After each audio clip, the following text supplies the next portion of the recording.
Okay, so let's begin. So thank you everyone for joining us in this webinar session. I'm Eric, head of sales at Webz, and I'm here with James, Chief Revenue Officer at Echosec. So James, thank you so much for joining us today. We are super excited to kick off this webinar with Echosec today, where we'll discuss financial fraud and the hidden internet.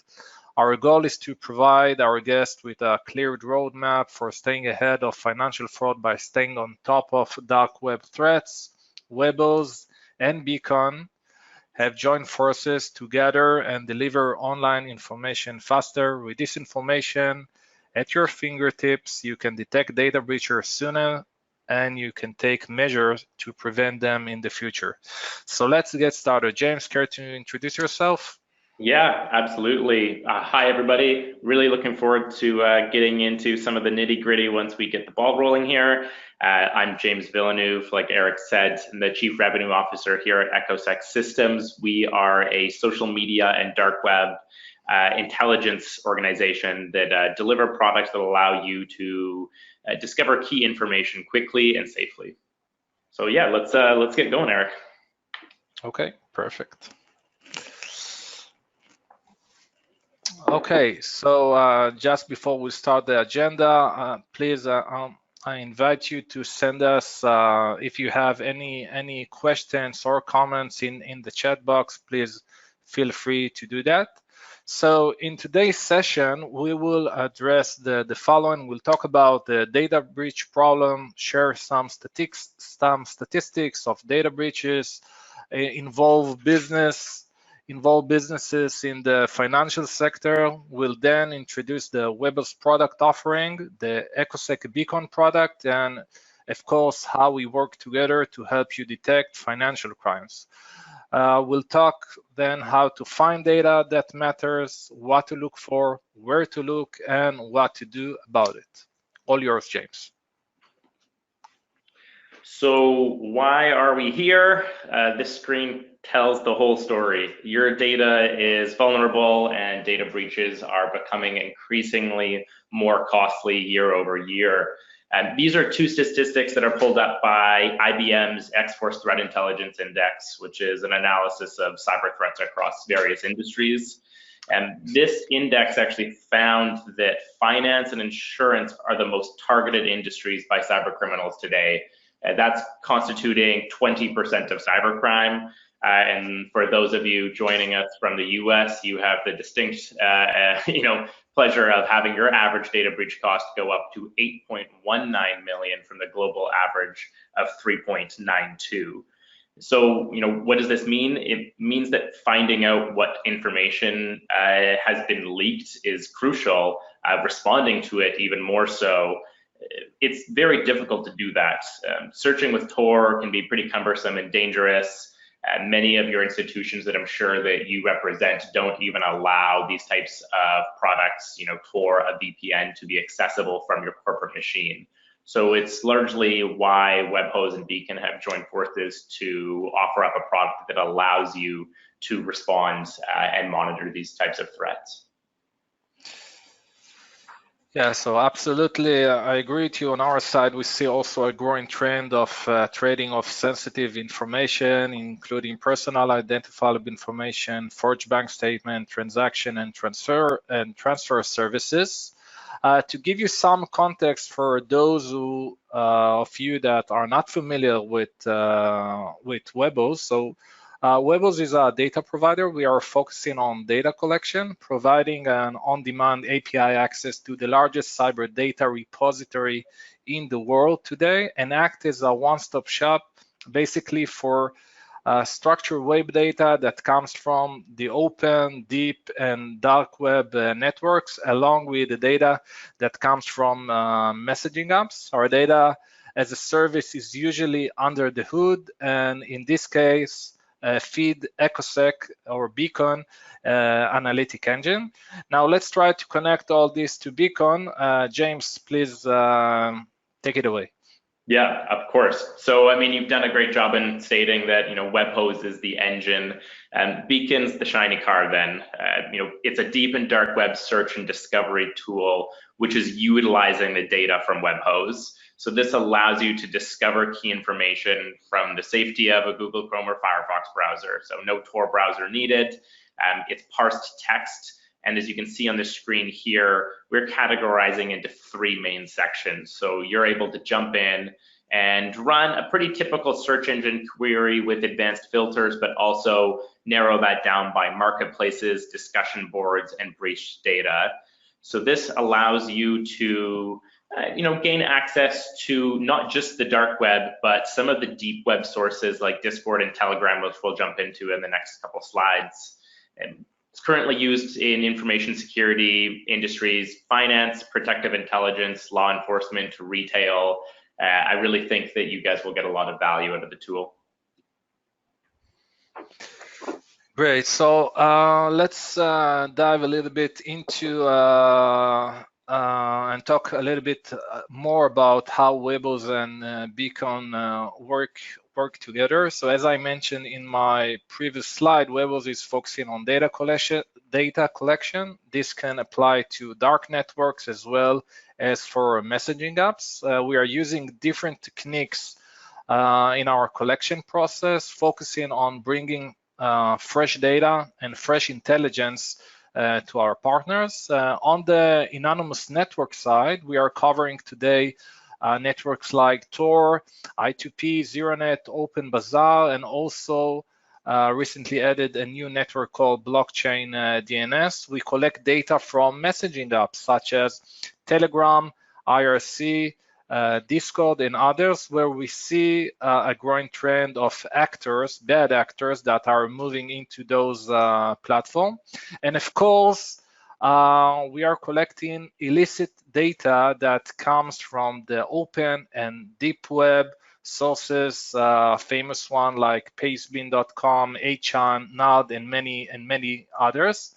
Within those networks, our crawlers scan many of the marketplaces, closed forums, carding shops, and password-protected sites. Just to get some rough numbers, just in the last 3 months alone, we have collected nearly 5 million posts on marketplaces, around of 25 million posts in discussion, and hundreds of thousands of chat threads on messaging apps like Telegram and Discord, all delivered to Beacon, which provide, of course, a user-friendly interface for ease of use. On top of that, we provide 1.5 billion fresh personal identifiable information records that were being leaked into those platforms from the last 6 months, keeping our data fresh. Once this data connects to Beacon, the fun begins. James, all yours. Of course. As you can see there, that is an immense amount of data. And when you come onto Beacon for the first time and run a search for your organization, depending on who you work for, oftentimes that can look like a Google search where 50,000 results come back. So what we've done is we've created a couple different ways through advanced filters, search builders like we saw on the last screen, and entity extraction to go from a sea of unindexed and unsearchable dark and deep websites to be indexed with the entities stated through Webhose and then delivered in the user interface in Beacon. So we'll get a little bit further into entity extraction as we jump through it. But let's talk about what we're looking for on the dark and deep web first. So the deep and dark web contains, as I said, an immense amount of data. Not all of it is going to be useful for financial fraud, but for the purposes of this webinar, we wanted to show you what we determined would be the top 3 data types that can be very quickly discovered and managed using Beacon as it relates to financial fraud. So that's going to be breached data, scam pages, and forged documents or counterfeit documents. For breached data, we're looking at things like bank logins, credit card information, emails, or your personally identifiable information being doxed onto these data sources. For scam pages, that can look like templates for fraudsters to replicate official pages that are now being used for phishing scams.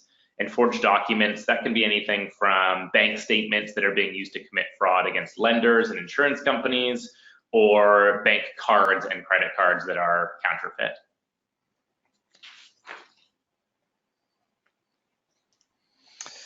Yeah, so after understanding what type of data you can look for, let's talk a little bit about where can I find this type of information. So in general, you have the reactive and proactive channels in the dark web.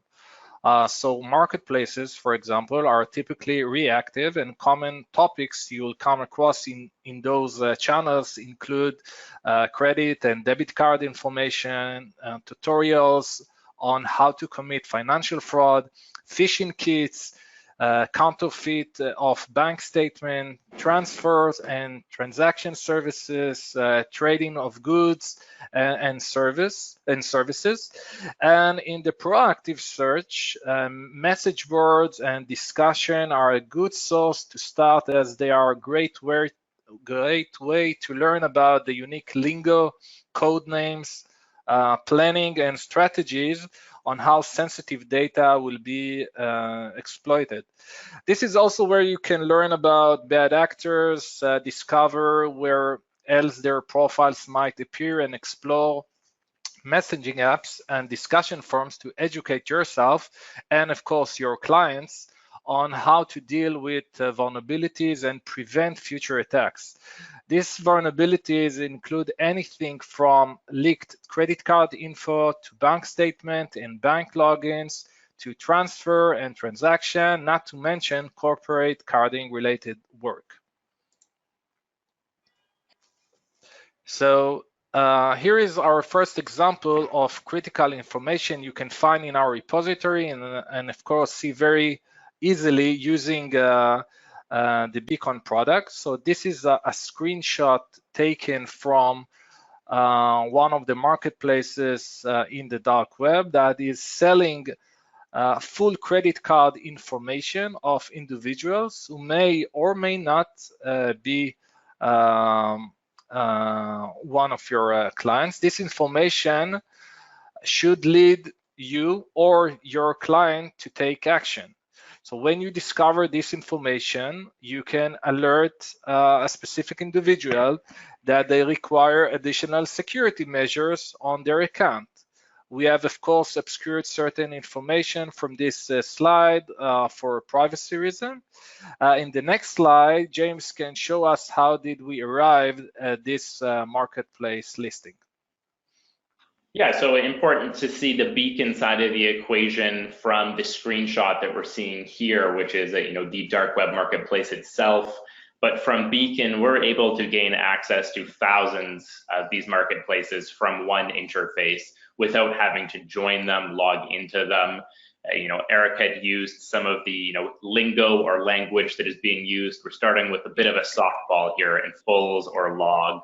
So in the top search bar, you can see that we've entered in, an organization name blurred for sensitivity, and the keyword fulls or log, which is just typical dark web speak for give me all of the information about a specific person, or give me the bank login information for this particular individual or customers of this bank. You're going to learn this language fast as you begin to explore these discussion forums, and you'll start to see the complexity and kind of code names that are being used within Telegram and Discord and some of the chat services. So now we're looking at breached emails. So here we're going back to the home screen of Beacon to look at the search builder under breached data. And this is somewhere where you could simply type in a company URL and understand if your email has been breached at a domain level or at an individual level within the deep and dark web data sources through Webhose and Beacon. When a company's email has been breached, the security of the entire organization is at risk. That means the leaked information could include details like family information, home address, phone number, financial information, and other personal identifiable info, as well as the corporate security information that can pose a much larger threat to the entire company. So Beacon is allowing users to identify these digital risks and data breaches at a company level. There's also a lot of other tools that, if anybody's interested, we can always chat afterwards about what we use in, in collaboration with Echosec Beacon and Webhose to take this a step further. And here's another example. So we're starting off with an email search. We went a little broader here again, but we have an organization name being searched and the entity extraction in the center. So in a matter of seconds, we're seeing hundreds of vulnerable email addresses leaked online with, again, sensitive information, passwords, phone numbers, where these individuals live on a paste bin site, so a data dump type website. And I'm sure many of you would agree that a lot of us use email addresses with a small set of passwords. Quite often that can be just one password to log into your online accounts. So if you are prone to a data breach or subject to a data breach, even if it's as simple as something like a personal email address or your corporate email address in a Hilton hotel or Marriott hotel data breach, that could essentially put all of your personal information and accounts at risk as somebody goes on and purchases these data dumps on the dark web. Thanks, James. So another type of, quite common actually, type of information you can find in the dark web is around scam pages and phishing. So scam pages, for those that don't know, or phishing are a massive security issue for financial organizations. Scam pages are fake pages used in either emails or website. They are made to mimic authentic pages to spoof banks, credit card companies, and other companies. In 2008 alone, 76% of businesses reported being victim of phishing attacks. We're talking about the US. In 2019, we have seen phishing attempts grow by 65%, and 1.5 million new phishing sites are created monthly. These pages attempt to get victims to reveal their personal information. When you dive into the data and the information on these pages, you will find many tutorial packs on how to create your own phishing page, along with posts on looking for phishing page. So let's take a look for and an example in our next slide. So here we see an example for scam page of Bank of America. We see an actor, as you see up in the screen, sold by this Dr. Hack 3R, selling a tutorial on how to set up a phishing page for Bank of America, which can contain logins that will not be detected, of course, by Google search engine. You can see also the price of this service, and even a score and reviews of this actor and his services. Let's move to the next example. So here is another example of a different actor on a site called Null, that comes actually from the open web, offering a phishing kit to create a fake Instagram account. By the way, see in red, there is hidden content in this discussion that we also collect as a part of what we are doing. So in the next slide, we can see how this phishing page looks like, and as you can see, it's very authentic, very similar, if not the exact replica of the original one. All yours, James. Thanks, Eric. I think we've talked a lot about banks, and now some of the more digital media, social media websites. Online financial services like PayPal are especially vulnerable to these types of scams. Here's both a search within Beacon, but also an example of how PayPal informs their clients of some of these dangers that are in the deep and dark web through phishing sites or scam pages, for instance. This type of transparency is really key when we're addressing these issues.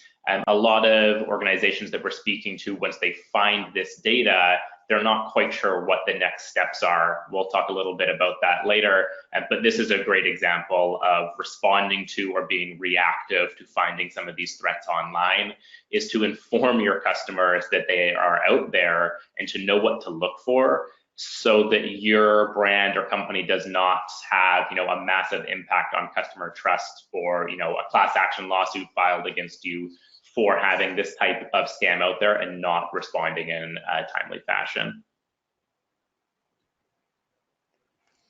So we talked about breach data, we talked about phishing and scam pages.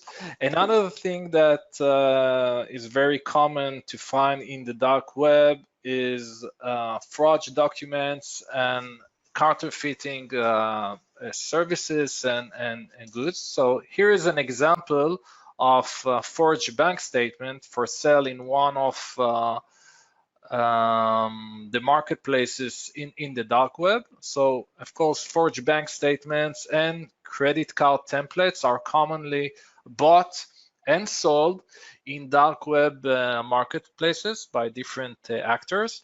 So individuals use fake bank statements to commit insurance fraud or open fake post offices boxes. On Webz, on average, we see thousands of posts of counterfeiting and sensitive documents mentioned on a daily basis, and tens of thousands posts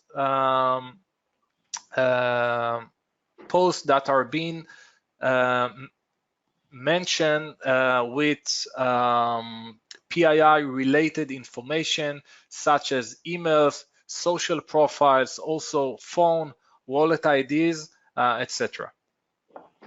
Great. So with the amount of posts that are out there on these marketplaces, it becomes more of an opportunity to dive deeper. We understand that you're not going to be able to respond, or you shouldn't respond to every single individual fraudulent template or statement that you see out there on the dark web. The scope of it is just too broad. So here we're seeing a search in a very similar, like the bank name or financial institution name, with a Boolean logic statement looking for keywords like statement or credit card template. From here, we actually have a highlighted author name in orange.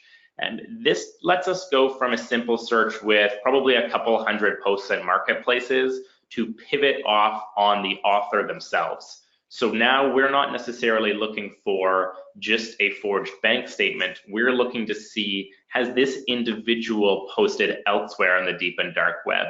Can we learn more about their posting history? Have they stated their WhatsApp number or Jabber address, Proton Mail address on any of the discussion sites or chat services that they might be using? This takes you from data to actionable intelligence and key information that can be passed over to law enforcement, as well as to understand more about the individuals that are targeting your organization.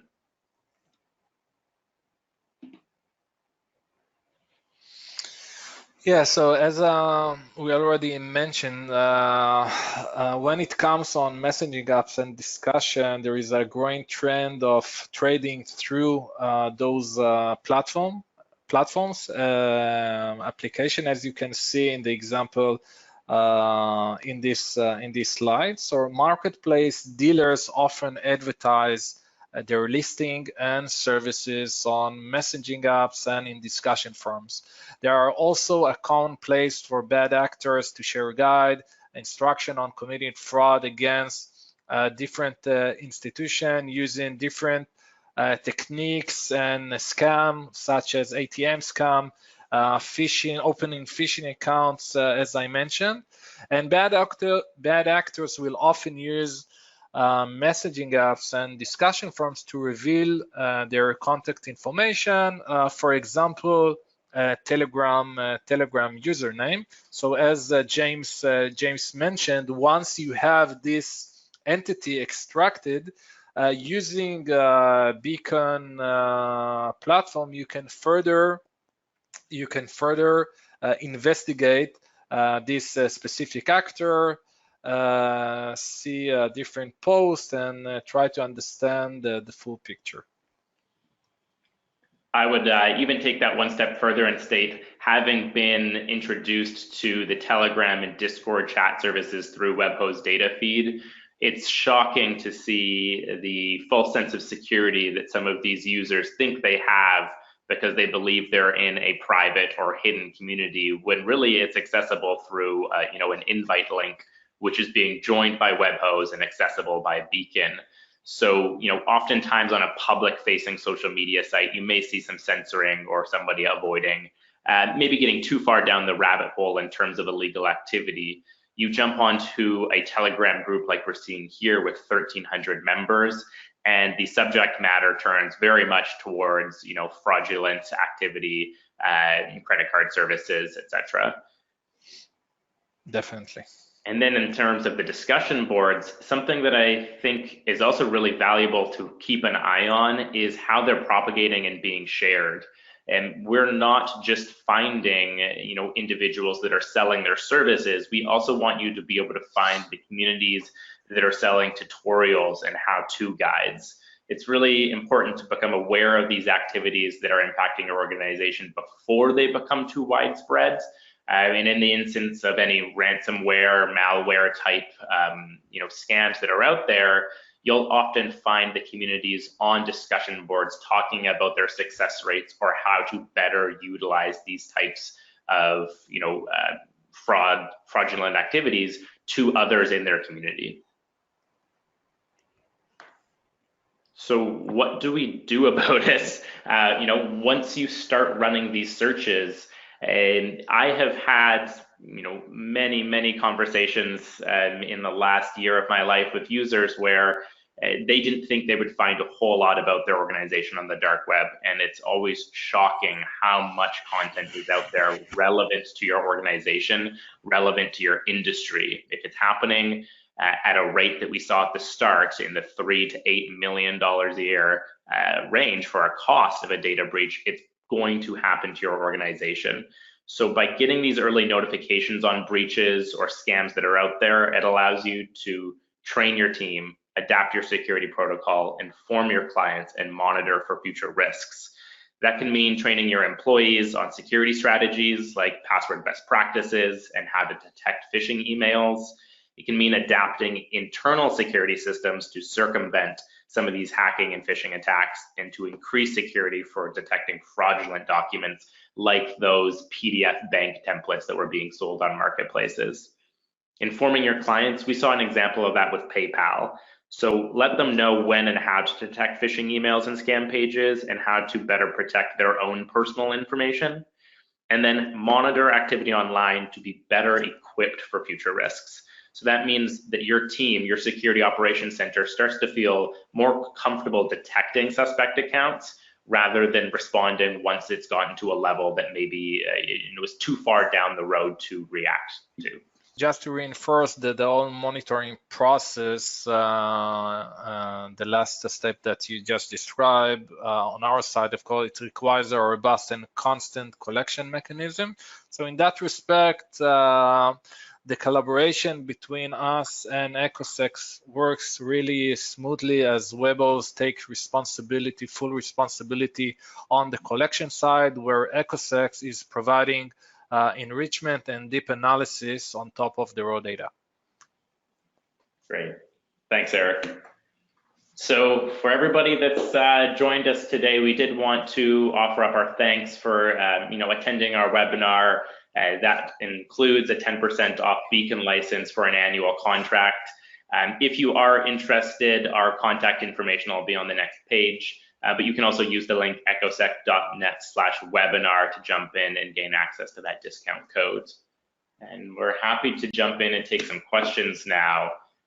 just kind of a live Q&A. So feel free to jump into the GoToWebinar question section if you'd like to ask those. So first one, Eric, I'll hand off to you. So how do you gain access to private chats on discussions like Discord?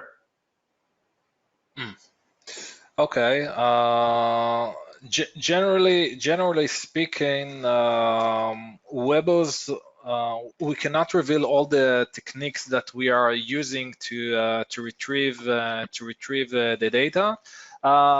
In a high level, we have a technology that knows to first identify illicit content in different platforms, and once we identified it, either by automatic system or by one of our cyber analysts that are engaging in those groups, we are penetrating to those groups, saying that we are not, just to keep it clear, we are going into public groups. We are not doing any kind of intersection. We are not going to a call between, to a private conversation between two people or something like that. But as you probably know, there are a lot of other groups out there, and we are using our expertise to penetrate those groups. And once we are there, we are collecting the data on a daily basis. Great, thanks, Eric. Yeah, I think that's a pretty common question that comes up, particularly as we work in industries like finance and other financial institutions. We are both, Webhose and Echosec systems, very compliant forward organizations that work within, privacy and regulation laws. So gaining access to public groups and publicly available information is what we're focused on. So next question we've got here is, to see the actual websites themselves, do I still need to use a Tor browser? So I can take that one as it is, on the Beacon side of things. Yes, you're going to need to use a Tor browser, but with Beacon, you're going to know where you're going. So, at that point, Beacon starts to become a data discovery tool for you if you do have the ability to use Tor. The text is going to be viewable in Beacon, and as Eric showed in some examples, if you're not actually a joined and registered part of these communities, you're going to miss text, or you'll meet a login page when you do follow through the link. Whereas the web host crawlers are joining these communities and gaining access to the full content.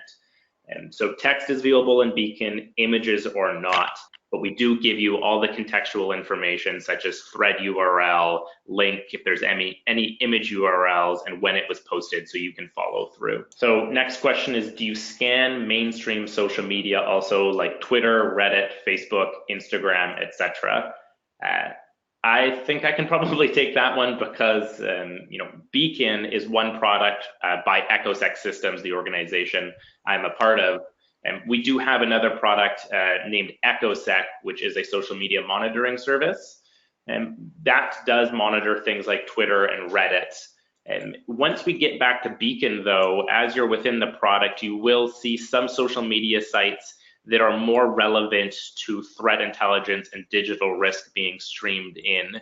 These are sites like Gab, Mastodon, and image boards, where these communities are talking about the content that we've discussed today, within maybe sites or social media forums that have a higher sense of anonymity or a greater leniency towards free speech. So let me go to the next question here. It's going to be, how much is a license? So that's always an interesting one. I think it depends if you're coming in as a Beacon user, as an organization, if you are maybe a private investigator just seeking one license. I'd say it's probably best to reach out to us, but your starting costs are going to range anywhere between $10,000 for an annual license, up to above that if you're coming on board with multiple users or with intentions of running as a more focal point of your security operations center. So here's the next question, and it's, can I set up monitoring so I don't have to check it every day? So right now within Beacon, and this is more of an analyst-driven tool where you're coming in and running these searches, although we do anticipate active monitoring with automatic notifications and saved searches coming to the Beacon platform on the back of the Webhost data, roughly January 2020. So we're not too far away. And next question is, if actors are anonymous, how does Beacon help identify them for law enforcement? Eric, maybe do you want to talk a little bit about author extraction and how we identify the posters on some of these services? First of all, it's a tricky question, because in order to do that, you need to do basically actor profiling. And doing actor profiling, you need to use, first of all, as explained before, you need to gather all the information you have on those specific actor name, and then to correlate it with what you see in different platforms. When I'm saying different platforms, it's not only dark web platforms, it's also social media platforms. So basically, we are trying to get as much as strong identifiers, okay, that we can correlate and cross on a specific actor between multiple platforms. I would also take it a step further. There's some great articles on Webhost's blog about this, about following through on some of these more anonymous sites like you've mentioned. So if a user is posting on an image board like 4chan or 8chan, just because those sites don't allow for an author or a pseudonym to be posted doesn't mean we can't find those individuals in other communities. This is a text-driven search engine, so by taking a text string, so if somebody is posting within 4chan, we could copy that exact text string into Beacon and see if maybe the individual is also posting the same content, cross-posting quite commonplace in some of these communities, to see if maybe they've posted on the dark web or maybe 8chan's bunker on ZeroNet. So without the author, it does get a little more difficult, but it's not to say that we can't identify these posters elsewhere in other communities that do have identifiers like usernames. Yeah, by the way, I think that one of the biggest or strongest identifier today you can find through our platform in general in the dark web are either emails or phone numbers. So the classical procedure of actor profiling is to start by feeding either the phone number. Okay, so today, as you know, the phone numbers are connected to your Tinder account, to your Facebook account, to your Twitter account, etc. So this is one step in the process of really revealing who is the person or who is basically this actor. Great, thanks, Eric. I've got one more that maybe the two of us can handle together. It's is there a way to see which and how many Discord channels are currently being monitored?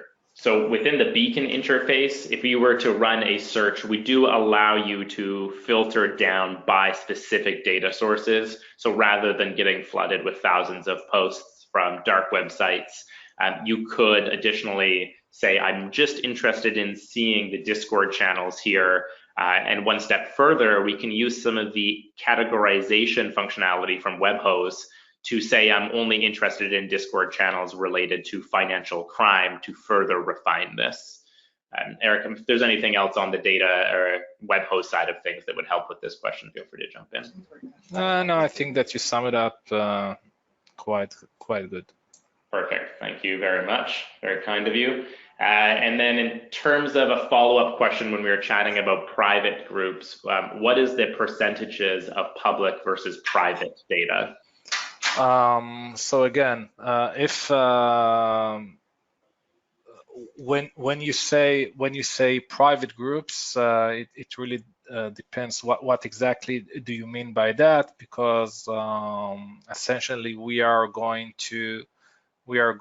into public groups. So sorry, if you can maybe repeat the question.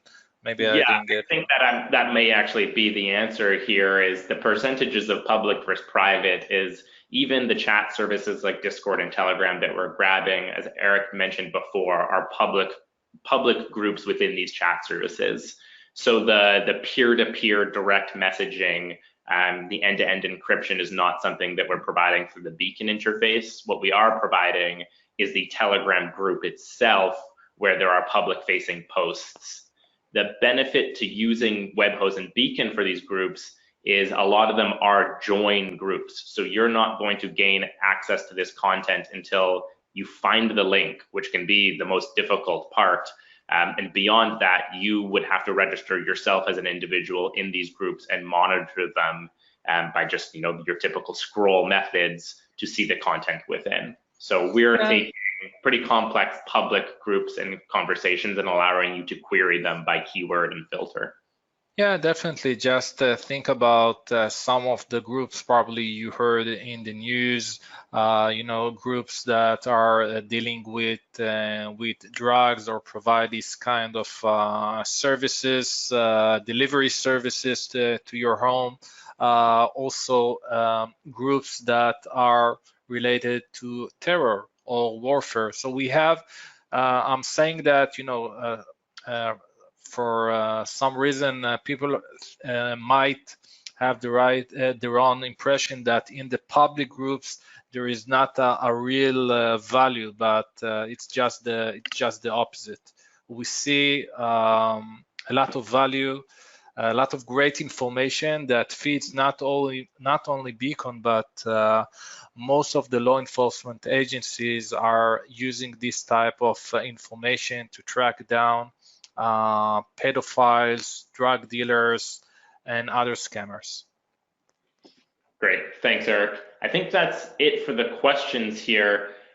So we can start to wrap up. We're at 9:45 or 9:43. I would add just before we go again, if anybody is interested in learning more about Beacon and Webhost, please feel free to visit our websites. And if you're interested in gaining that discount code, 10% off of an annual license, you can use the link echosec.net/webinar.